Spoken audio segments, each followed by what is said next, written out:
X. এর উম্মত উম্মতিরা খুব খেয়াল করে শুনে রেখে দেন। এর উম্মত উম্মতিরা ওমরে ফারুক হুজুরের কথা বলে দিয়ে যান।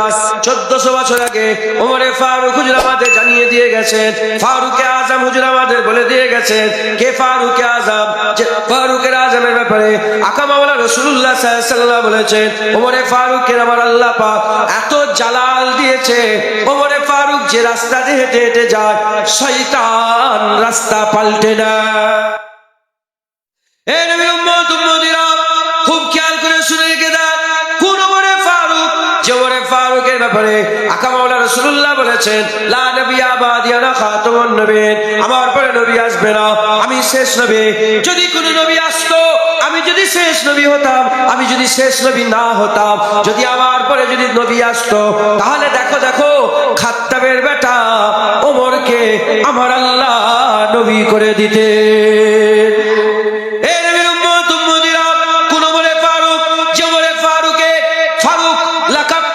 স্বয়ং আমার আল্লাহ দান করেছে। ওমর শুধু ওমর ছিল, ওমর ইবনুল খাত্তাব ছিল, খাত্তাবের বেটা ওমর ছিল, আর কিছু ছিল না। কিন্তু ওমরকে আল্লাহ ফারুক করে দিয়েছে।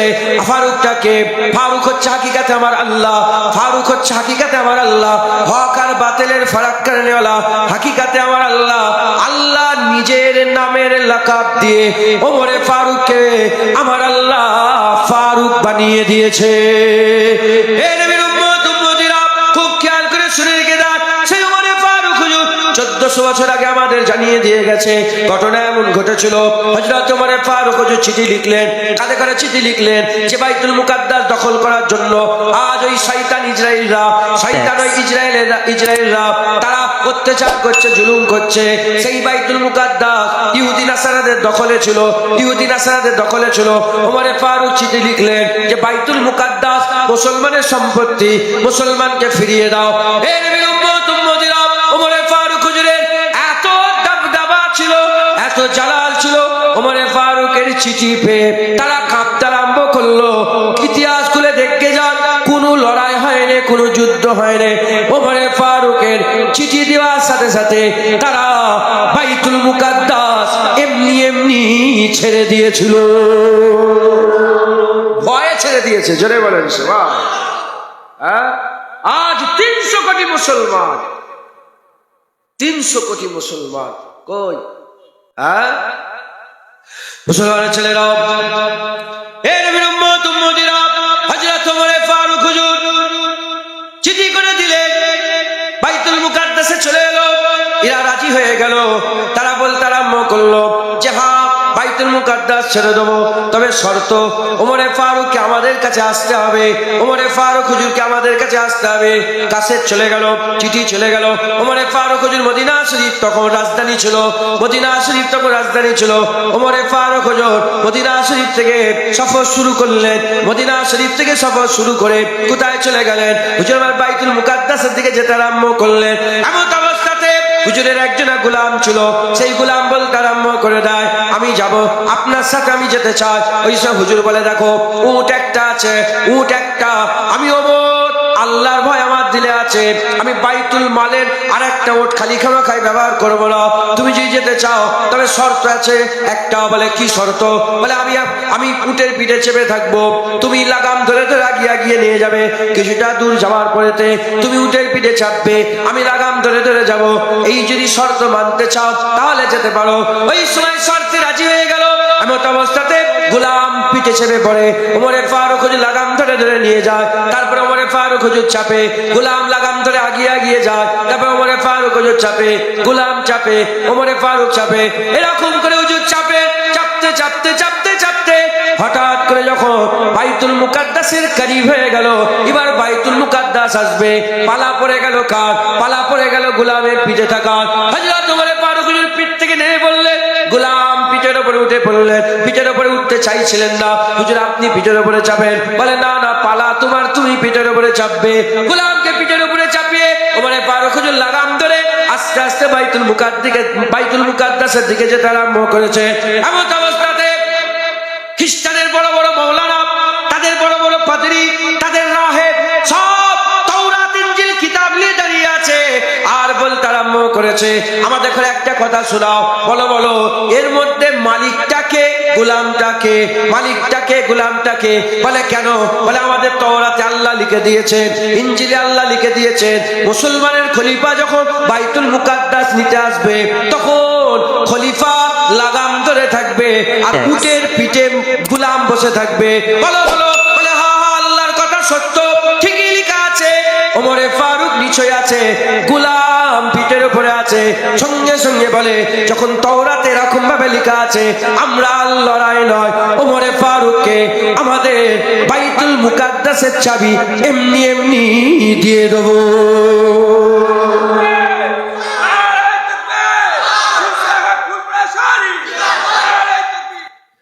মুসলমানের ছেলেরা, এ নবীর উম্মত উম্মতিরা, আমি আপনাদের আল্লাহ মাফ করেন, আমি নয়, আল্লাহ পাক বলাচ্ছেন, আমি বলছি একটু চালাক চতুর করে দিয়ে যায়।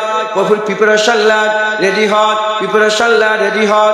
যদি রেডি না হন, প্রিপারেশন যদি না হন, তাহলে কি হবে? দুনিয়া আখিরাত খারাপ হয়ে যাবে, দুনিয়া আখিরাত খারাপ হয়ে যাবে। খুব ভালো করে শোনেন, হযরত ওমর ফারুক হুজুর এমত অবস্থাতে ওই জাউনা দিয়ে যেতে আরম্ভ করলেন। এখন উটের পিঠে তো গোলাম আছে, উটের পিঠে গোলাম আছে, আর লাগাম তো ওমরে ফারুক হুজুর ধরে আছে। তাই জাউনা পার হতে গেলে পায়ে কাদা কার লাগবে? ওমরে ফারুকের লাগবে। পায়ে পানি কার লাগবে? ওমরে ফারুকের লাগবে। পায়ে কাদা লাগবে ওমরে ফারুকে, পায়ে পানি লাগবে ওমরে ফারুকে।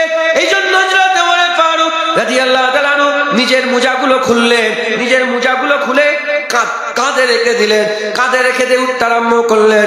আর যখন উঠেছেন আবু উবাইদা বিন জাররাহ তখন ইসলামের সেনাপতি ছিলেন। আশারায়ে মুবাশশিরা, ইসলামের 10 জন যে সাহাবা জান্নাতি সাহাবা, 10 জন সাহাবা যে সার্টিফিকেট পেয়েছিল, 10 জন জান্নাতি সার্টিফিকেট পেয়েছিলেন। ওই আশারায়ে মুবাশশিরার মধ্যে 10 নম্বর সাহাবা আবু উবাইদা বিন জাররাহ হযরত ওমর ফারুকের কাছে এসে বলেন, এ কি কাম করেছেন আপনি, এ কি কাজ করেছেন আপনি? মুজাকে কেউ এরকম ভাবে রাখে? রাজা বাদশা দাঁড়িয়ে আছে, এটা কি দেখতে পাচ্ছেন না? বড় বড় সব রাজা বাদশা, ইহুদি নাসারার বড় বড় নেতারা দাঁড়িয়ে আছে, এটা কি আপনি দেখতে পাচ্ছেন না? আর কি জামা পরে এসেছে? 36টা তালি মারা ছিল। ওমরে ফারুক হুজুর বাইতুল মুকাদ্দাস ফাতা করার জন্য যাচ্ছে, 36টা তালি জিওয়া জামা পরে হুজুর বাইতুল মুকাদ্দাসের দিকে যাচ্ছে। ওই সময়তে আবু উবাইদা বলে, কি জামা পরে এসেছে?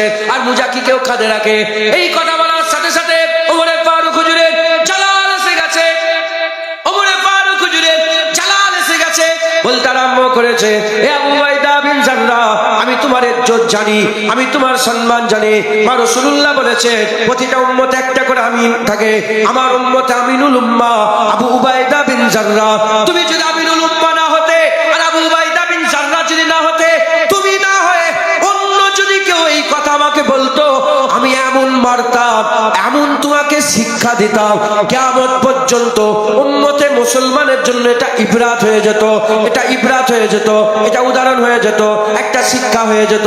বলার সাথে সাথে হযরত ওমর ফারুক বলে, হে আবু উবাইদা বিন জাররাহ, তুমি কি মনে করেছো ওমর ইসলামকে নিয়ে গেছে 36 লক্ষ মুরব্বা মিল? হযরত ওমর ফারুক হুজুরের জামানাতে ইসলামের সালতানাত ছিল, এখান থেকে শুরু করে পুরা বাউন্ডারি ঘুরে যদি ছুটে ছুটে এসে আবার এই জায়গায় এসে যদি কেউ উপস্থিত হতো, এই পুরা বাউন্ডারি ঘুরতে সময় লাগতো কত কিলোমিটার রাস্তা, কত মাইল রাস্তা? 36 লক্ষ মুরব্বা মাইল রাস্তা। এত বড় সালতানাত। ওমর ফারুক বলে, আবু উবাইদা, তুমি কি মনে করেছো এই 36 লক্ষ মুরব্বা মিল ওমর ইসলামকে নিয়ে গেছে? না না না, ওমরকে কেউ চিনতো না, ওমরকে কেউ জানতো না, ওমরকে কেউ চিনতো না, ওমরকে কেউ জানতো না। ইসলামে ওমর এসেছে, ইসলামের ইজ্জত বাড়ানে, ইসলামে ওমর এসেছে, ওমর ইসলামে এসেছে, ইসলাম ওমর, ইসলাম ধর্ম ওমর গ্রহণ করেছে, ইসলামের ইজ্জত বড় হয়ে গেছে। ইসলামকে ওমর টেনে টেনে নিয়ে যায়নি, ইসলাম ওমরকে নিয়ে গেছে। ইজ্জত তো আমার নয়। ওমর ফারুক কি বলছে? ইজ্জত আমার। ইজ্জত কিসের? ইসলামের। ইজ্জত কিসের? ইসলামের ইজ্জত। ইন্না দীনা ইনদাল্লাহিল ইসলাম, আল্লাহর মনোনীত দ্বীন ইসলাম। একবার জোরে বলেন সুবহানাল্লাহ। ইসলামের ইজ্জত।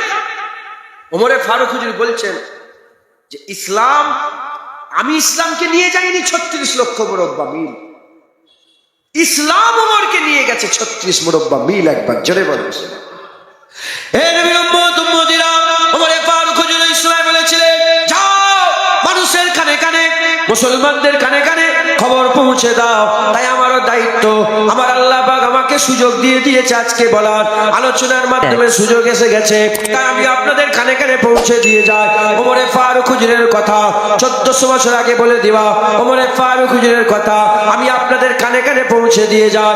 হযরত ওমরে ফারুক হুজুর ওই সময়তে তারিখী জুমলা বলে বলেছিলেন, শোনো শোনো, ওমরে ফারুক এই জায়গায় মুজা রেখেছে, এই জায়গায় মুজা রাখা সত্ত্বেও যাও ওই যারা আল্লাহকে মানে নে, ইহুদি নাসারা কুফফার যারা আছে, ইহুদি নাসারা যারা আছে, তাদের কাছে গিয়ে দেখে যাও, এখানে মুজা রাখা সত্ত্বেও তারা, তাদের দিলে ভয় কমেনে, তারা সবাই আলোচনা করছে আমিরুল মুমিনিন ওমরে ফারুক এসে গেছে। এ আবু উবাইদা বিন জাররাহ, তুমি কি মনে করেছো মুজা কাঁধে রেখেছি বলে তাদের ভয় কমে গেছে, তাদের ডর কমে গেছে? না না, এখনো তারা আগের মতনই ভয় খেচ্ছে।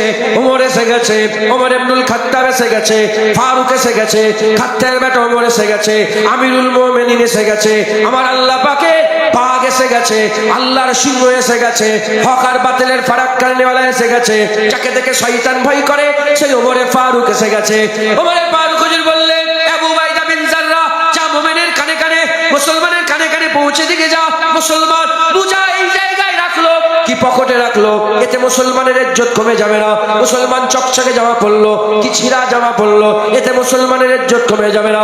মুসলমানের ইজ্জত তখন কমে যাবে যখন মুসলমান ইসলাম ছেড়ে দিয়ে অন্য ধর্মের ইজ্জত তালাশ করবে, অন্য ধর্মের সম্মান তালাশ করবে, অন্য ধর্মের রুতবা তালাশ করবে। মুসলমান যখন ইসলামকে ছেড়ে দিয়ে অন্য ধর্মের ইজ্জত খুঁজবে, মুসলমান জালিল হয়ে যাবে, মুসলমান জালিল হয়ে যাবে, এমন জালিল হবে গরু ছাগলের সঙ্গে, সেই সময়ে গরু ছাগলের সঙ্গে ভালো ব্যবহার করা হবে, মুসলমানের সঙ্গে খারাপ ব্যবহার করা হবে। আজ খবর নিয়ে দেখে যাও, আজ খবর নিয়ে দেখে যাও, সারা পৃথিবীতে বাঘ বাঁচানোর জন্য সংস্থা আছে, সারা পৃথিবীতে কুকুর বাঁচানোর জন্য সংস্থা আছে, সারা পৃথিবীতে আর বিড়াল বাঁচানোর জন্য সংস্থা আছে, সারা পৃথিবীতে কাঠ বাঁচানোর জন্য সংস্থা আছে, সারা পৃথিবীতে গরু বাঁচানোর জন্য। আর আমাদের দেশে যদি কেউ হরিণ মেরে দেয় তার বড় কেস হয়ে যায়, কিন্তু মানুষ মারলে কেস হয় না, মানুষ মারলে, মুসলমান মারলে কেস হয় না। এই নবীর উম্মত উম্মতিরা, একটা হরিণ মারলে, একটা গরু মারলে সারা পৃথিবীর শয়তান বুদ্ধিজীবীরা সবাই টুইট করতে আরম্ভ করে দেয়, আজ এক বছরে 50,000 বাচ্চা মেয়েকে, ছেলেকে আর মুরব্বীকে, বাচ্চাকে, 50,000 মানুষকে ফিলিস্তিনে আর নাহক করে বোম মেরে মেরে হত্যা করছে। আর এরকম ভাবে বোম মেরে হত্যা করছে, এরকম ভাবে তারা হসপিটালে বোম মারছে, হসপিটালে কেউ কোনোদিন বোম মারে, তারা হসপিটালে বোম মারছে, মসজিদে বোম মারছে, ধর্মস্থানে বোম মারছে। সারা পৃথিবীর সমস্ত শয়তান বুদ্ধিজীবী চুপ করে আছে। আরে গরু ছাগলের ইজ্জত আছে, মুসলমানের ইজ্জত নেই, একটাই কারণ, মুসলমান ইসলাম ছেড়ে দিয়েছে। ওই ইজ্জত আবার ফিরে আসবে, ওই সম্মান আবার ফিরে আসবে, আবার সালাউদ্দিন আইয়ুবী তৈরি হবে, আবার নুরউদ্দিন জঙ্গি তৈরি হবে, আবার মাহমুদ গজনবী তৈরি হবে, আবার মোহাম্মদ গৌরী তৈরি হবে।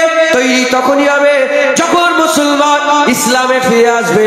যত মানুষ ইসলামে ফিরে আসবে তত ইসলামের ইজ্জত, মানুষের ইজ্জত, মুসলমানের ইজ্জত আমার আল্লাহ বড় করে দেবে। যারা হবে না সুবহানাল্লাহ। হ্যাঁ, দেখেন না, গরুর গোশত দেখে মানুষ মেরে দিচ্ছে। এরা কি, এরা কি, এরা মানুষ? উলাইকা কাল আনাম বাল হুম আদাল। আল্লাহ বলছে আমার বান্দার কিছু বান্দা চতুষ্পদ জন্তুর থেকে, এর জানোয়ারের থেকেও খারাপ। গরু বাঁচাতে যে মানুষ মেরে দিচ্ছে, মুরগি বাঁচাতে মানুষ মেরে দিচ্ছে, গাছ বাঁচাতে যে মানুষ মেরে দিচ্ছে। হ্যাঁ, মুসলমান হরিণ মারলে তার প্রতিবাদ হয়। হ্যাঁ, বিষ্ণুই বলে একটা লোক আছে, জানেন আপনারা? বিষ্ণুই বলে একটা সমাজ আছে ওদের, লরেন্স বিষ্ণুই বলে একটা লোক আছে, লরেন্স বিষ্ণু। এইসব কথা আমি বলিনি, তাও আজকে বলছি। বলার দরকার। আমরা কোন জায়গায় আছি? লরেন বিষ্ণুই একটা হিরোকে ধমক দিচ্ছে, একজনকে নেতাকে মেরে দিল, আর একজনকে মেরে দিল। সে হরিণের হয়ে কত লড়াই করছে দেখেছেন? জেলখানায় পড়ে আছে শুধু হরিণকে। ওরা হরিণকে মানে, যেমন কেউ গরুকে মানে, কেউ সাপকে মানে, কেউ ছাগলকে মানে, কেউ গরুকে গাধাকে মানে, আছে না? কেউ শুকরকে মানে। ও কাকে মানে বলেন? কাকে মানে?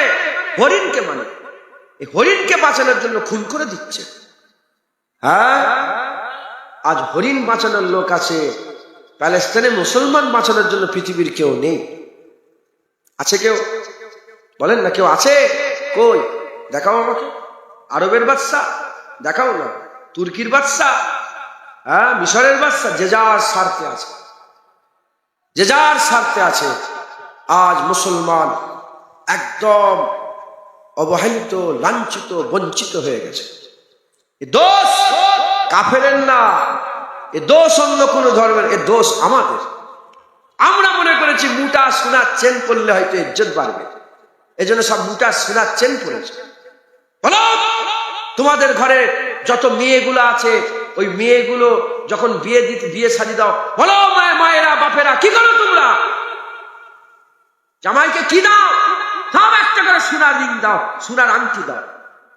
মুসলমানের কালচার এটা, মুসলমানের কালচার। দেখো না, মেয়েরা ঘুরছে তো রাস্তায়, হ্যাঁ, মেয়েরা ঘুরছে।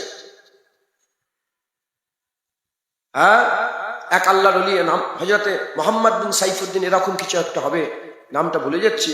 উনি একটা কুয়ার ধারে গেছে, কুয়ার ধারে চক্কর কাটছে, কুয়ার ধারে গিয়ে কুয়ায় চক্কর লাগাচ্ছে। আপনাদের কষ্ট হচ্ছেন নাকি? বিরক্ত লাগছে আপনার? হ্যাঁ, শোনো না, শোনেন, ভালো করে শোনেন। এর মধ্যেই যারা আল্লাহ রাসূলের রাস্তায় থাকবে, আমার আল্লাহ বাঁচিয়ে দেবে। কিন্তু তোমরা শোনো ভালো করে। আমি নিজেও সমালোচনা করতে হবে বেশি বেশি করে। হ্যাঁ, আল্লাহ মাফ করেন। আমি বলছি বলে আমি ভালো তা নয়, আমিও, আমার পেছনে একটা বড় শয়তান লেগে আছে। এটা একটা কনফারেন্স মিটিং হচ্ছে, আলোচনা সভা, যে আমাদের কি করে এই ফিতনা থেকে বাঁচা যাবে, উদ্ধার। আমি বললেই হয়ে গেল? সারা পৃথিবী 300 কোটি মুসলমান, আর এখানে এই 50 জনকে শোনালে হয়ে গেল? হয়ে গেল না হলেও একটা শুরুয়াত তো হচ্ছে। কথা বলে, একটা শুরুয়াত তো। কদিন আগে টর্নেডো বলে একটা ঝড় হলো না আমেরিকাতে? আল্লাহর গজব এলো, আল্লাহ যেন আর বেশি বেশি করে গজব এসে গেল। তো ওই সমুদ্রে প্রচুর লক্ষ লক্ষ মাছ উঠে গেছে। একটা বাচ্চা ছেলে মাছগুলো নিয়ে পানিতে ফেলছে, লক্ষ লক্ষ মাছ। একটা বাচ্চা ছেলে কোনোদিন সব মাছ ফেলতে পারে? তোকে সাংবাদিক জিজ্ঞাসা করছে যে তুমি ফেলছো? বলে আমি জানি সব ফেলতে পারবো না, কিন্তু শুরুয়াত তো আমি করছি, একটা হলেও তো আমার ওসিলাই, হ্যাঁ, বাঁচবে, মাথায় ঢুকছে, বুঝতে পেরেছে? তাই আমি আপনাদের সামনে দু এক কথা বলছি। আসার হবে কি তাও জানি না, হ্যাঁ, আসার হবে কি তাও জানি। আল্লাহ মাফ করেন, আমাদের হাল এমন হয়ে গেছে। হ্যাঁ, তো মোহাম্মদ বিন সাইফুদ্দিন না হলে শাহাবুদ্দিন, এরকম হবে হুজুরের নাম। তো উনি কুয়ায় চক্কর লাগাচ্ছেন, দড়ি নেই, এই বালতি নেই। ভিতর থেকে একটা বাচ্চা মেয়ে বলে, এ আল্লাহর ওলি, কি ব্যাপার? এ শায়েখ, কি হয়েছে? বলে, এই তো বাবা, মেয়ে, আমি উজু করব, জোহরের নামাজ পড়বো, কিছু খুঁজে পাচ্ছি না। বলে দাঁড়ান, এসেছে, থুতু ফেলে দিয়েছে, কুয়া থেকে পানি উপজে উপর থেকে পড়তে আরম্ভ করেছে। তো হুজুর, ওই বাচ্চা মেয়েটা বলে, উজু করে দেয়। ঘরে ঢুকে গেছে। যখন ঘরে ঢুকে গেছে, উনি উজু করে নামাজ পড়েছেন, নামাজ আদায় করলে এবার ঘরের দাস্তাক দিয়েছেন। বলে, এ বেটি, একবার বাইরে এসো। কে তুমি? বলে, আপনার নামাজ হয়ে গেছে? বলে, হ্যাঁ। বলে, যান, চলে যান, আমি গায়ের মহরমের সঙ্গে কথা বলি না, চলে যান। সাফা মারওয়া সাইজ সময় মেয়েদের ছুটার হুকুম আছে? বলেন, যারা হজ করেছেন বলেন না একটু। সাফা মারওয়া সাইজ সময় মেয়েরা একটা জায়গায় ছুটতে হয় না? মেয়েদের ছুটা নিষেধ। আর মুসলমানের মেয়েরা কি করছে? স্টেজে নাচ গাইছে, হ্যাঁ, দৌড়দৌড়ি করছে। গ্রামে সব লোক জড়া হয়েছে। ঈদকে কেন্দ্র করে কি হচ্ছে? চেয়ার খেলা হচ্ছে, আর মুসলমানের মেয়েরা শুধু দৌড়চ্ছে। তোদের উপর খোদার গজব পড়বে, কি পড়বে? রাগ করছেন আপনারা? আমি মাপ চেয়ে নিচ্ছি, কিন্তু আমি বলবো, আমি নেমে গেলে আমাকে ঘাত ধাক্কা যা দেবেন দেবেন, আমাকে বলতে দেন। আমাদের ঘরের মেয়েরা চেয়ার খেলছে, আর বাপ বসে আছে, মসজিদের মেম্বার বসে আছে, সভাপতি বসে আছে, দাদু বসে আছে, হ্যাঁ হাসছে, হ্যাঁ হ্যাঁ করে, আর ছুটছে। সাফা মারওয়ার সময়, আল্লাহর ঘরে তওয়াফের সময় একটা রামালের বলে ব্যাপার আছে না? নেই? ছেলেদের মেয়েদের রামাল আছে।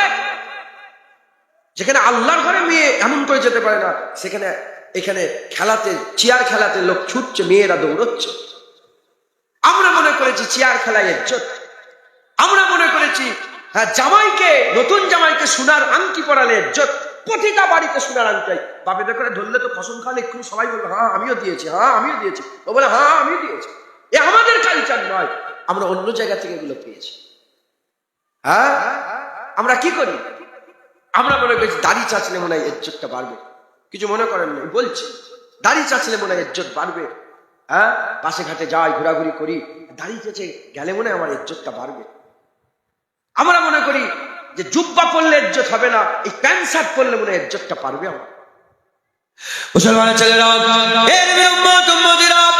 আপনাদের ঘরে আমি বলে দিয়ে যাচ্ছি, এ মুসলমান, আমাদের হাল এমন হয়ে গেছে, টুপি হয়ে গেছে, ক্যাপ করি আমরা, ক্যাপ। এখন আবার নতুন নিয়ম, বড় বড় জুব্বা পরে ক্যাপ করি, দেখেন না আপনারা? আমরা মনে করেছি ক্যাপ পরলে ইজ্জত, এ টুপিতে, এ সুতোর টুপিতে ইজ্জত নেই, ক্যাপ লাগালে ইজ্জত বাড়বে। এইরকম করে টুপি হয়ে গেছে খ্রিস্টানের মতন, মুখ হয়ে গেছে হিন্দুদের মতন, আর বিয়ে শাদী হয়ে গেছে বৌদ্ধদের মতন, আর আমাদের ব্যবসা বাণিজ্য হয়ে গেছে নাসারাদের মতন, আমাদের ঘর হয়ে গেছে অন্য ধর্মের মতন। এখন আবার ওহাবি বলে যে দলটা আছে, তারা সারাসাত কাবার দিকে মুখ করে, নালে কাবার দিকে পেছন করে হিসাব পায়খানার প্যান্টগুলো বসিয়ে দিচ্ছে, হিসাব পায়খানার প্যান্টগুলো বসিয়ে দিচ্ছে। আমাদের বাথরুমগুলো হয়ে গেছে কাফেরের মতন, আমাদের বাথরুমগুলো হয়ে গেছে কাফেরের মতন। এই নবীর উম্মত উম্মতিরা, মুসলমানের ছেলেরা, পুরা সব আমাদের অন্য ধর্মের মতো হয়ে গেছি। আর শুধু বলছি আমরা মুসলমান, আমার নাম জুনায়েদ, আমার নাম জুনায়েদ, আমার বাপের নাম ইউসুফ সিদ্দিকী, আমার দাদুর নাম জুলফিকার আলী সিদ্দিকী, আমার বাপের পরিচয়, মায়ের পরিচয়, আমি মুসলমান, নামে মুসলমান, কাজে মুসলমান একটাও নয়। এইরকমই যদি চলতে থাকে, এইরকমই যদি চলতে থাকে, আমরা বেইজ্জত হয়ে যাব। ওমর ফারুক হুজুর বলছেন, যদি এরকম চলে, মানুষের সঙ্গে, মুসলমানের সঙ্গে, গরু ছাগলের সঙ্গে যে ব্যবহার হয়, তার থেকেও খারাপ ব্যবহার করা হবে। কিন্তু যদি আমরা আমাদের মুখটা ইসলামের মতন করে নেই, আমাদের টুপি যদি মুসলমানের হয়ে যায়, আমাদের জুব্বা যদি মুসলমান হয়ে যায়, আমাদের বিয়ের শাদী যদি মুসলমানের হয়ে যায়, ব্যবসা বাণিজ্য যদি মুসলমানের হয়ে যায়, ঘর বাড়ি যদি মুসলমানের হয়ে যায়, আমাদের মেয়েরা, আল্লাহ পাক কোরআনে বলছে, নবীদের ঘরের মেয়েরা যেমন পর্দা করবে, নবীদের ঘরের মেয়েদের মতনই ইসলামের মুমিনের ঘরের মেয়েরা নবীদের ঘরের মেয়েদের মতন পর্দা করবে। আমাদের ঘরের মেয়েরাও যদি নবীদের ঘরের মেয়েদের মতন পর্দা শুরু করে দেয়, পর্দা শুরু করে দেয়, ইনশাআল্লাহ আল্লাহকে সাক্ষী রেখে বলে দিয়ে যায়, আবার জজবাওয়ালা হয়ে যাবে।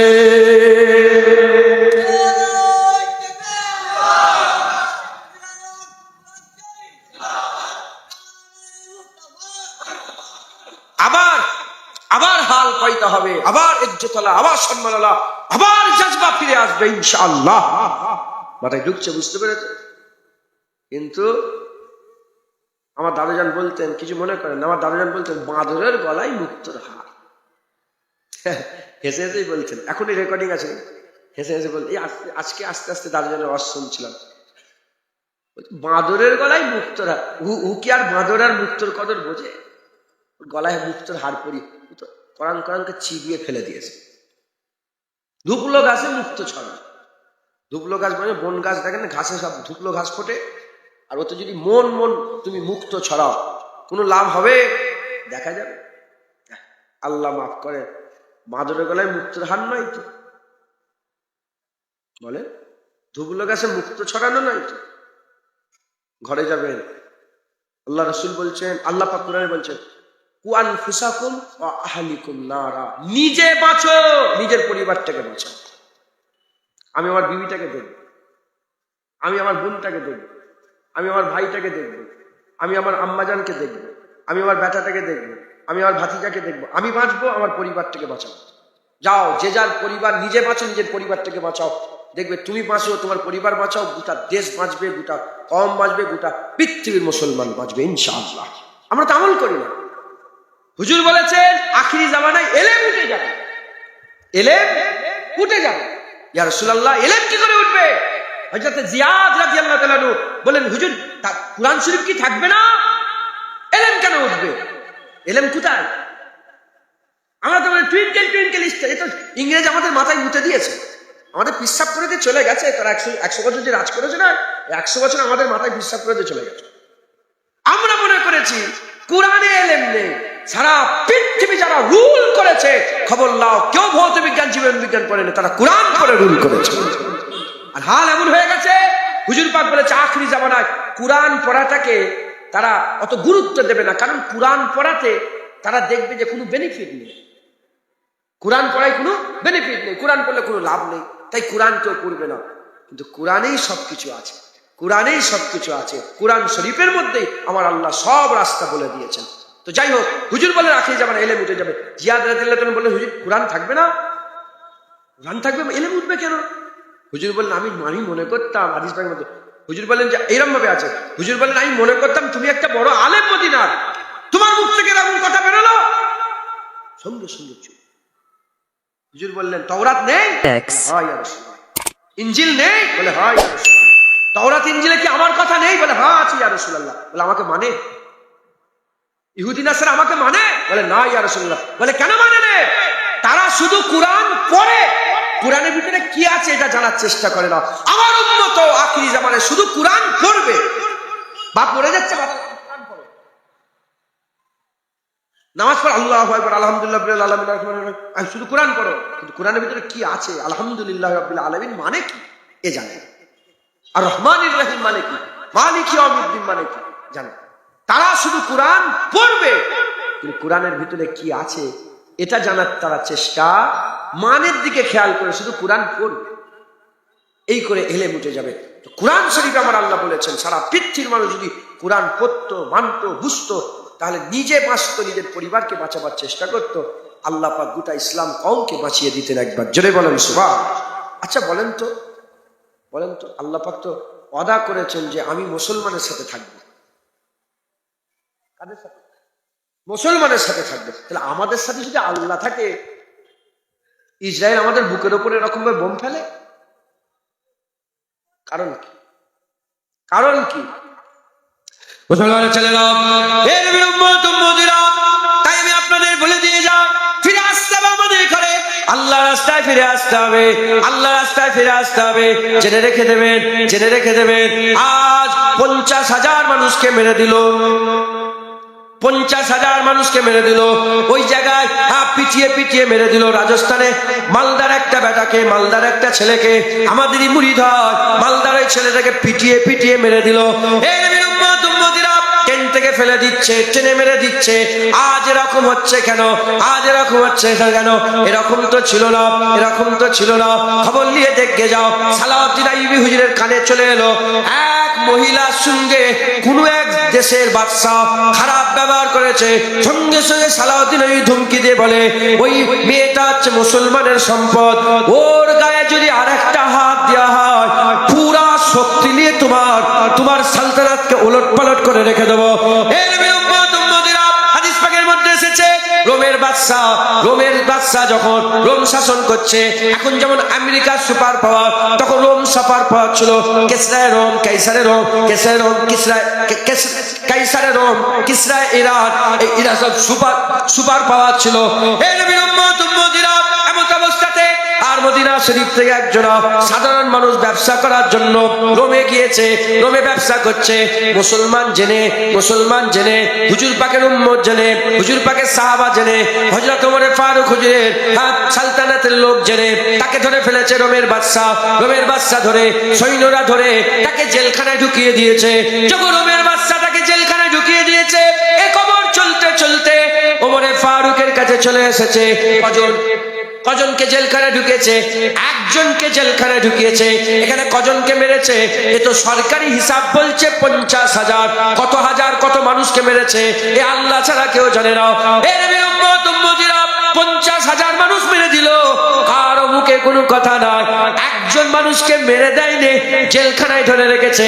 ওমর ফারুক হুজুর সেই জামানার সুপার পাওয়ারকে ধমকি ভরা একটা চিঠি লিখে দিলেন। চিঠিতে লিখতে আরম্ভ করলেন, ইক্ষুনি আমার সালতানাতের ওই মুসলমান ভাইটাকে ছেড়ে দাও।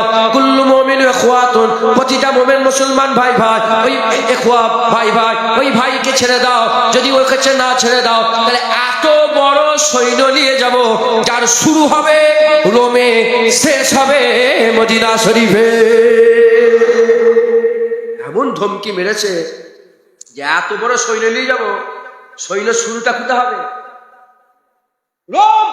আর শেষ হবে কোথায়? সৈন্য শেষ এতটা সৈন্য নিয়ে যাবো, শেষ মাথা মদিনায় হয়ে যাবে, প্রথমটা চলে যাবে রোমে। তখন তো রোমের সুপার পাওয়ার হাসছে। কি করছে? হাসছে। রোমের বাদশা হাসছে, আর সবাই মিলে হাসছে। হাসাহাসি হয়ে যাবার পরে পড়তে বলে নিচয়টাই বলে, কে চিঠি পেটিয়েছে? কিতাবের মধ্যে সোনালী অক্ষরে এখনো লেখা আছে কে চিঠি পেতেছে।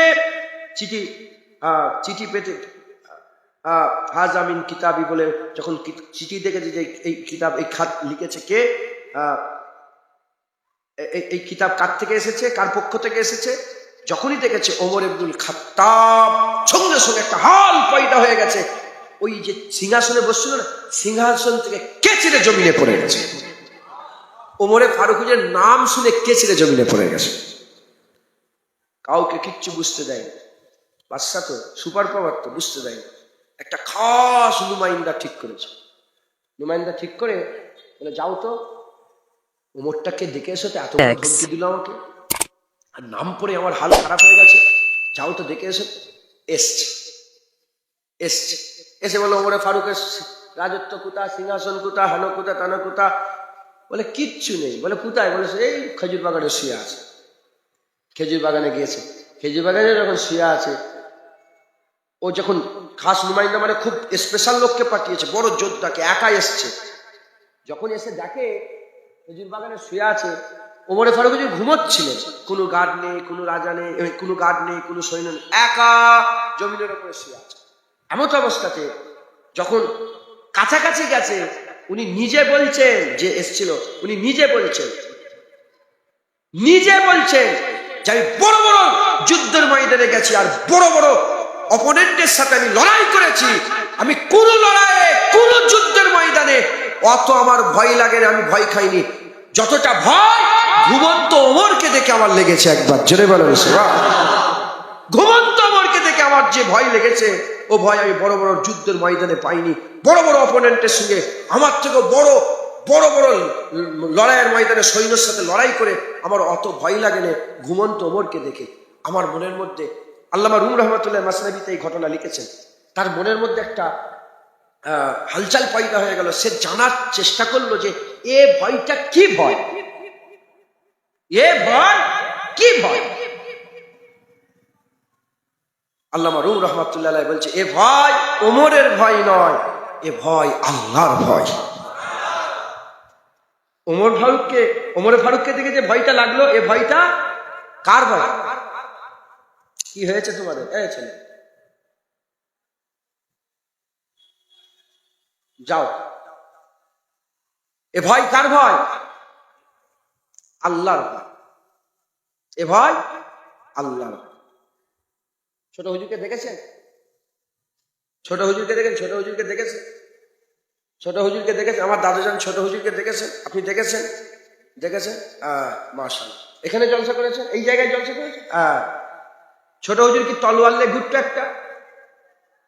তাকে কোনো ছুরি থাকতো? বলেন না। সাইডে কোনো গার্ড থাকতো? সব এখন সব দেখেন না, সব গার্ড নিয়ে ঘুরছে। হ্যাঁ, কালো কালো ড্রেস পরে ঝটঝট করে নেমে যাচ্ছে। ওয়াশ করতে এসছে না মারামারি করতে এসছে? বললে অনেক কথা, থাক। ছোট হুজুরের কি গার্ড ছিল? আল্লাহকে সাক্ষী রেখে বলেন, এইসব জোয়ান ছেলেগুলোকে শুনান। আমি তো জানি না, আমি আপনার সঙ্গে এই ব্যাপারে কোনোদিন কথা বলেছি যে আমি যখন বলবো তোমরা এই উত্তর দেবে, এরকম কোনো কথা হয়েছে নাকি? আল্লাহকে সাক্ষী রেখে বলেন, ছোট হুজুরকে দেখলে ভয় লাগতো না লাগতো না? বুক কাঁপতো তো? হ্যাঁ, বলেন না। সত্যি কথা বলছেন না আমি বলছি বলে বলছেন? হ্যাঁ, ছোট হুজুরের ভয় কার ভয়? আল্লাহর ভয়। মুসলমানের ছেলেরা, এর বান্দা বান্দা যখন আল্লাহকে ভয় করে, আমার আল্লাহ পাক ওই বান্দার ভয়টা আর বান্দার মধ্যে সীমাবদ্ধ রাখে না। যখন আপনি আল্লাহকে ভয় করবেন, আপনি যখন আল্লাহকে ভয় করবেন, আল্লাহ পাকের মখলুকরা আপনাকে ভয় করবে। ছোট হুজুর আল্লাহকে ভয় খেতেন, মানুষ ছোট হুজুরকে ভয় খেতেন, দাদা হুজুর আল্লাহকে ভয় খেতেন। তখনকার রাজা বাদশা জমিদাররা দাদা হুজুরকে ভয় খেতেন, ওই রকম দ্বারা খাজা হুজুর আল্লাহকে ভয় খেতেন। তখনকার পৃথ্বীরাজ আল্লাহ পাকের হুকুমে যখন তিনি যখন খাজা হুজুর আল্লাহকে ভয় খাজা হুজুর আল্লাহকে ভয় খেতেন, যখন পৃথ্বীরাজ খাজা হুজুরকে দেখেছিলেন ভয় খেয়েছেন। এই নবীর উম্মত উম্মতিরা, মুসলমানের ছেলেরা, ওই রকম দ্বারা আজ যদি আমরা আল্লাহকে ভয় করি, আমরাও যদি আল্লাহকে ভয় করি, আমাদের গ্রামে 10টা 20টা 50টা 100টা, পাশের গ্রামে 10টা 20টা 50টা 100টা, আমাদের থানায় 1000 1500 2000, আমাদের পাশের থানায় 10,000 20,000 15,000, পাশের রাজ্যে 1 লাখ 2 লাখ 5 লাখ, পাশের দেশে 2 লাখ 1 কোটি 1.5 কোটি 2 কোটি।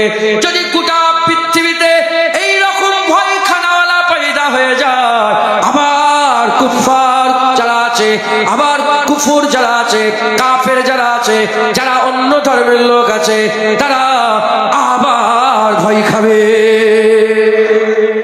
মাথায় ঢুকছে? বুঝতে পারছেন আপনারা? আমরা নিজেরাই তো আল্লাহকে ভয় করি। ভয় করি, ভয় করে তো সুদের টিকিট, সুদের লোন লাও কেন?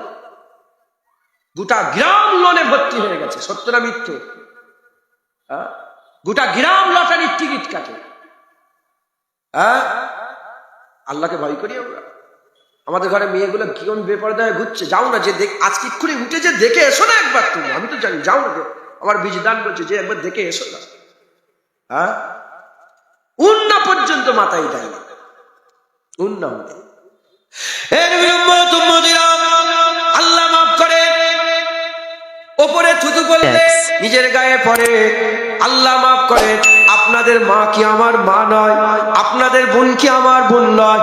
আপনারা কি আমাদের ভাই নয়? আপনারা কি আমাদের বাপজান নয়? তবে আল্লাহ পাক যে বলছেন কু আনফুসাকুম ওয়া আহলিকুম নারা, আপনারা হচ্ছে আমাদের পরিবার, তাই আমি নিজে বাঁচার চেষ্টা করি, আপনাদের বাঁচাবার জন্য, আগুন থেকে বাঁচানোর জন্য আমি আপনাদের সামনে বলে দিয়ে যাই, পরিবর্তন হতে হবে, বেশি নয়। এই জায়গায়, এই যে মির্জানগর, এই যে মির্জানগরে আমি আপনাদের কাছে বলছে, এই মির্জানগরে ধরেন 100টা ঘর আছে। এই 100 ঘরের লোক যদি দাড়িওয়ালা হয়ে যায়, টুপিওয়ালা হয়ে যায়, পাগড়িওয়ালা হয়ে যায়, এই 100 ঘরের লোক যদি হারাম ছেড়ে দেয়, সুদ ছেড়ে দেয়, জুম্মার দিনও মসজিদে যেমন ভিড় হয়, ফজরের নামাজেও যদি ওরকম ভিড় হতে আরম্ভ হয়ে যায়, আর এই 100 ঘরে যদি মেয়েরা পর্দা নিশিনা হয়ে যায়, পর্দা নিশিনা হয়ে যায়, এমন পর্দা নিজের চাচাতো ভাইকেও দেখা দেওয়া যাবে না, নিজের জামাইকেও দেখা দেওয়া যাবে না, একদম পুরা পাইবন ভাবে যদি তারা শরিয়াতের মধ্যে আর নিজের পাকে শরিয়াতের মধ্যে জমিয়ে নেয়। এই নবীর উম্মত উম্মতিরা, আমি আল্লাহকে সাক্ষী রেখে বলে দিয়ে যাচ্ছি, কিতাব থেকে খেয়াল করে, আগেকারের মানুষের দিকে খেয়াল করে আমি বলে দিয়ে যাচ্ছি, এই 100 লোকের গরম 100 কিলোমিটার দূর পর্যন্ত কাফের মেহসুস করবে। কিন্তু কই, আমি চলে যাব, আবার চলে যাব কি নাইকতে নেবলেই না সুদের দোকানে চলে, কি বা লোনের কি বলে টিকিটের দোকানে না চলে। বুঝতে পারছেন না আপনারা? ফিরে আসেন, ফিরে আসেন। আমার আল্লাহ আপনাদের ডাকছে ডাকছে। হে নবীর উম্মত উম্মতিরা, এটা তো একটা কারণ বললাম, কারণ আমরা ইসলাম থেকে সরে গেছি, দিন থেকে সরে গেছি, আমরা আল্লাহ পাকের হুকুম আহকাম থেকে সরে গেছে। আর একটা কারণ বলে দিয়ে যায়, আজ গোটা পৃথিবীর মানুষ বেইজ্জত হচ্ছে কেন, আজ লাঞ্ছিত বঞ্চিত হচ্ছে কেন, মেয়েদের ঘরে আজ নিলামে তোলা হচ্ছে। হে নবীর উম্মত উম্মতিরা, আল্লাহ মাফ করে, মেয়েদের ঘরে আর তুলে নিয়ে যে বিক্রি করা হচ্ছে, মেয়েদের ঘরে বিক্রি করে দেওয়া হচ্ছে। মুসলমান নিজের ঘরের বউকে বিক্রি করতে গেছে, এমনও খবর আছে, আমি নিজে সাক্ষী। মাথায় ঢুকছে, বুঝতে পেরে কেন এরকম হচ্ছে? একটা কারণ বললাম, কারণ আমরা ইসলাম ছেড়ে দিয়ে অন্য ধর্মে ইজ্জত তালাশ করতে গেছে, এটা একটা দোষ। দ্বিতীয় নম্বর দোষ, হযরত ইমামে গজ্জালী রাহমাতুল্লাহ আলাইহি, সিরাজুল উম্মাহ বলা হয় হযরত ইমামে গজ্জালী। হযরত ইমামে গজ্জালী, আমার আল্লাহ পাক আমাকে ইমামে গজ্জালী হুজুরের কদমে নিয়ে গেছে, আমি হুজুরের মাজার জিয়ারত করেছে।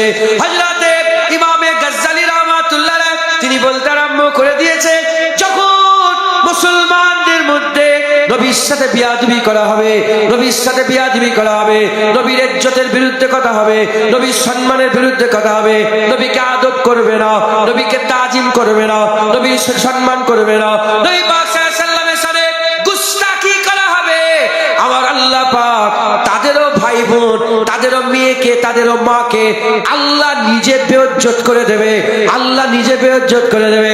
তুমি যদি আল্লাহ পাকের সবচেয়ে বড় নিয়ামত আমার সাল্লাকা ইল্লা রাহমাতাল লিল আলামিন, আমার আল্লাহ পাক জিনাকে রাহমাতাল লিল আলামিন করেছে, সেই রাহমাতাল লিল আলামিনকে যদি আদব না করো, তাজিম না করো, কোন নবী, যে নবীর নাম আমার আল্লাহ কুরআন শরীফে একবারও ধরেনি, সব নবীদের নাম ধরেছে, আমার নবীর নাম আমার আল্লাহ একবারও ধরেনি।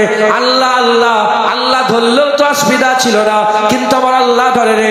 কত আদব বাড়িয়েছে, কত তাজিম বাড়িয়েছে, কত সম্মান বাড়িয়েছে। আল্লাহ আদব শিখিয়ে বলেছে, নবী ঘরে থাকলে নবীকে ঘর থেকে ডেকে ডেকে বের করবে না, নবী পাক কথা বললে কথার উপরে কথা বলবে না, নবীর নাম ধরে ডাকাডাকি করবে না। তোমরা যেমন একে অপরের নাম ধরে ডাকাডাকি করো, নবীর নাম ধরে ডাকাডাকি করবে না, নবীর আগে কুরবানি দেবে না, নবীর আগে রোজা রাখবে না। এই নবীর উম্মত উম্মতিরা, যে নবীর ইজ্জত আল্লাহ বড় করে বলেছে, নবীর হাত ধরা আল্লাহর হাত ধরা, ইয়াদুল্লাহি ফাওকা আইদিহি, যে নবীর হাত ধরলো সে তো আল্লাহ পাকের কুদরতি হাত ধরে ফেললো। আমার আল্লাহ পাক বলছে, ওমা রামাইতা ইজ রামাইতা ওয়ালাকিন্নাল্লাহ রামা, নবী পাথর ছুঁড়লে আল্লাহ বলে আমি পাথর ছুঁড়েছিলাম, নবীর বায়াত হলে আল্লাহ বলে আমার বায়াত হয়ে গেল, নবীর ইতাআত হলে আল্লাহ বলে আমার ইতাআত হয়ে গেল। মাইয়ুতুর রাসূলা ফাকাদাত আল্লাহ, বারগুজিদা মুস্তাফার ইতাআত আল্লাহর ইতাআত, আল্লাহ বলছে আমার ইতাআত করো, আল্লাহ রাসূলের ইতাআত করো। এই নবীর উম্মত উম্মতিরা, যে নবীর ইজ্জত সম্মান আল্লাহ এত বড় করে দিয়ে, আল্লাহ পাকের দিওয়া সবচেয়ে বড় নিয়ামত আল্লাহ পাক আমাদের করে দিয়ে দিল, আর আমরা কি করলাম? নবীর সাথে বিয়াদবি করে বলে, নবী পাক জ্ঞান, নবী পাক লেখাপড়া জানে না, নবী পাক আলিফ বে তে সে জানে না, নবী পাক আমাদের মতন মানুষ, নবী পাক মরে গেছে, শেষ হয়ে গেছে, নবীর মিলাদ করা যাবে না, নবীকে কায়াম করা যাবে না, নবীর মাজার জিয়ারত করা হারাম, নবী নবী করা যাবে না, নবী এসেছে চলে গেছে আর নবী নবী করা যাবে না, লা ইলাহা ইল্লাল্লাহ বলা যাবে, মুহাম্মাদুর রাসূলুল্লাহ বলা বেদাত। এই নবীর উম্মত উম্মতিরা, রাসূলুল্লাহ আমাদের মতন মানুষ, রাসূলুল্লাহ নূর না, মাটি না, ইট না, বালি না, পাথর না, পাটকেল। এই নবীর উম্মত উম্মতিরা, এই রকম করে আমার নবীর সাথে বিয়াদবি হবে।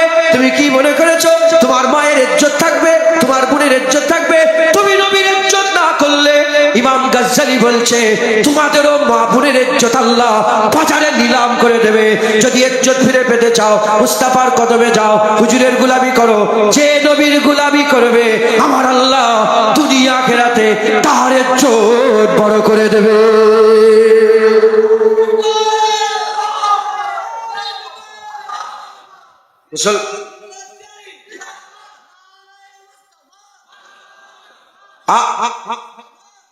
আজ বলেন কি হচ্ছে, কি হচ্ছে? আইরা গাইরা যে যেখানে পাচ্ছে নবীর সাথে বিয়াদবি। আমি কোন সুয়ারের দিকে খেয়াল করে বলছি, আমি বড় কথা বললাম, আমার বাপ জানে সে শুয়ে আছে, শুনছ আর কি। আমি কোন সুয়ারের দিকে চেয়ে কথা বলছি নি। নবীকে ভিখারির বাচ্চা বলছে, ওর মা বোনের ইজ্জত লুটবে, দেবে, ধর্ষণ করবে ওর মা বোনকে। আমার নবীর বিরুদ্ধে কেন কথা হলো বলো? সাহস কি করে হলো? তোমার বোনের ইজ্জত টানলে, তোমার বোনের উন্নত হয়ে টানলে তোমার চোখ লাল হয়ে যায়, একাই গোটা পৃথিবীর সঙ্গে ঝগড়া করতে রাজি হয়ে যাও। আর নবীর বিরুদ্ধে কথা হচ্ছে, কি করতে কলমা পড়েছে নবীর? যাও, বেরিয়ে যাও দিন থেকে, ইসলাম থেকে বেরিয়ে যাও। হ্যাঁ, দারুল ইসলাম বলে আমি নিজে যে ওর গলার সাঁটিগুলো টেনে টেনে ছিঁড়ে খুলে নিত। তুমি কি মনে করেছো নবীর বেইজ্জত হবে? তোমরা ভ্যাল ভ্যাল ভ্যাল করে চেয়ে চেয়ে দেখবে, আর তোমাদের ইজ্জত থাকবে, তোমাদের সাথে কুত্তার মতন ব্যবহার হবে। জুনায়েদ যদি করে, জুনায়েদের সাথে কুকুরের ব্যবহার হবে। দেখেন কি বলছে, এত কিছু মশলা আছে। মেয়েরা বেপরদা হয়ে বলছে, জানা বলকে তারা বিয়া দেব, জানা বলকে তারা। ঈদে লোক ডান্স করছে, ঈদের ফাংশন করে না, ঈদে বড় বড় স্টেজ করে গান নিয়ে নাচে না, দেখেন না আপনারা? ঈদে নাচছে, তার বিরুদ্ধে কথা নেই। নবী লেখাপড়া জানে, আলিফ বেতে সে জানে, মাইক ছুটে যেন মাথা ফেটিয়ে দিত, আলিফ বে জানবে। কি মনে করেছ, কি মনে করেছ? হ্যাঁ, তুমি নবীর বেইজ্জত করবে, নবীর আদব করবে না, নবীর সাথে গুস্তাখি করবে, আর তোমার মা বোনকে আল্লাহ ইজ্জতে রাখবে?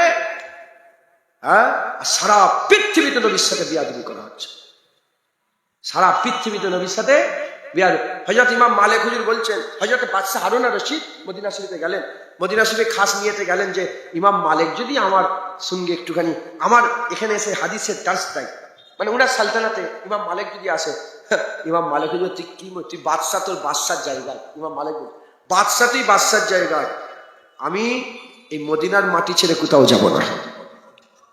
এজন্য তো ইমাম মালিক হুজুর সারা জীবন, কিছু কম 70 বছর মদিনা শরীফে ছিলেন।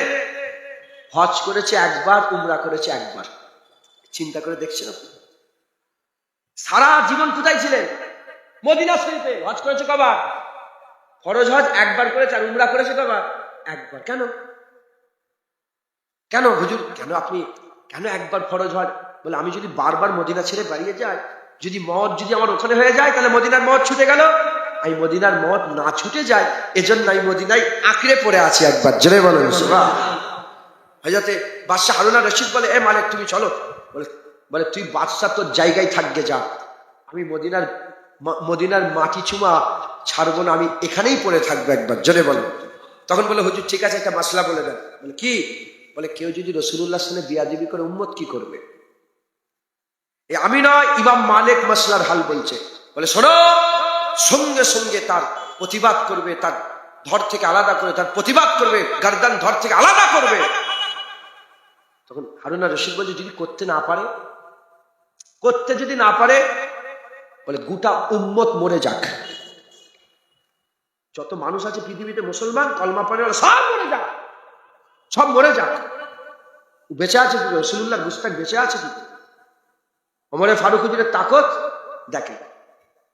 ইহুদির জমিন সবাই জানেন, ইহুদির জমিন ওপরে, মুসলমানের জমিন নিচে, পাহাড়ে সব চাষ তো, এই ভুল হচ্ছে, মুসলমানের জমিন ওপরে, ইহুদির জমিন নিচে।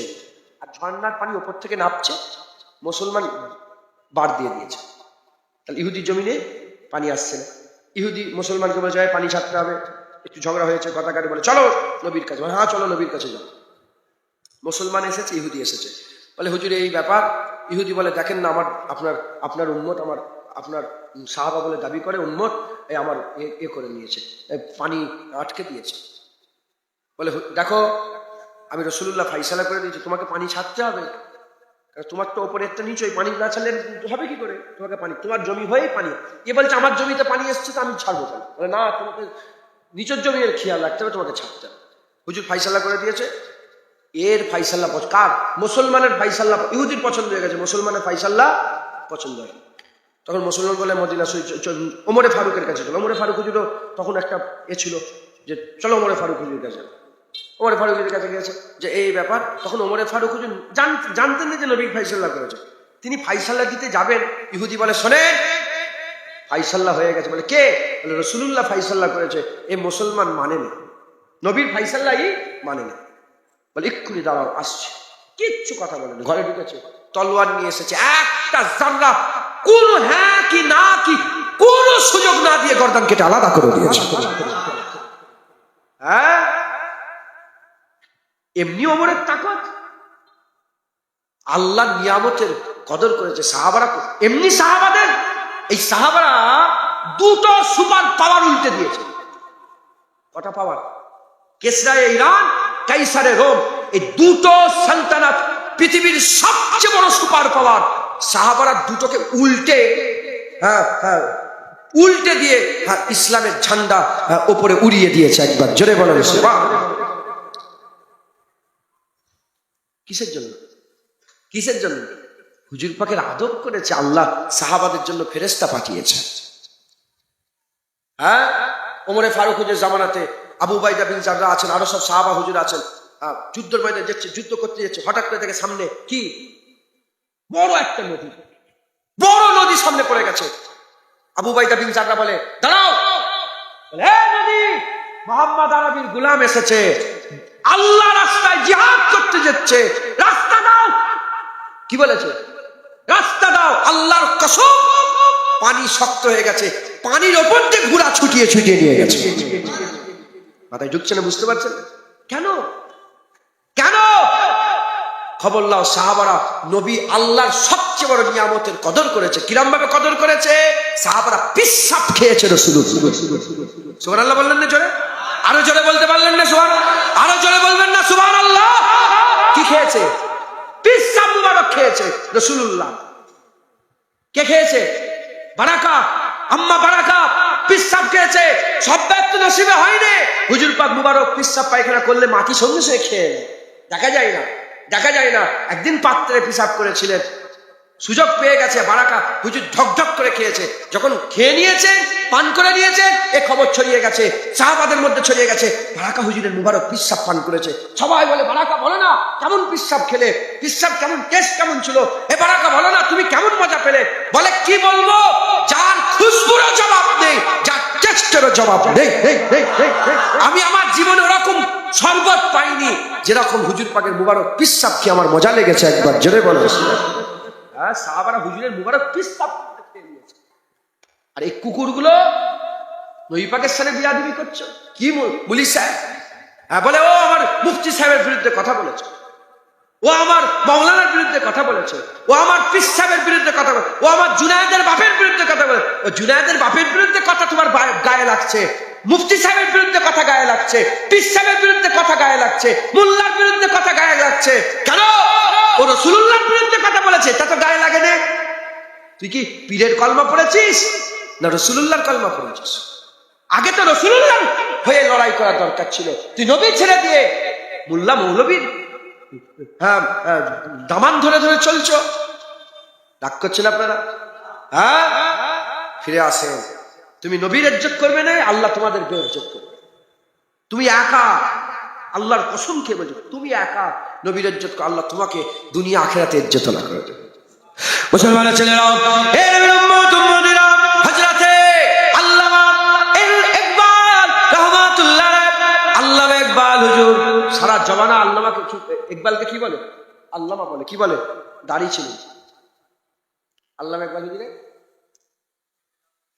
জানেন না, দাড়ি ছিল, কিন্তু সবাই কি বলে? আল্লামা। আল্লাহ পাক তিনাকে আল্লাহর ওলি করেছিলেন। একবার জোরে বলেন আল্লামা ইকবাল। আমার বড় হুজুর কেবলা আল্লামা ইকবাল হুজুরের নাত পড়তেন। चीनो अरब हमारा, हिंदुस्तान हमारा, मुस्लिम है हम वतन है सारा जहां हमारा। কি মানে?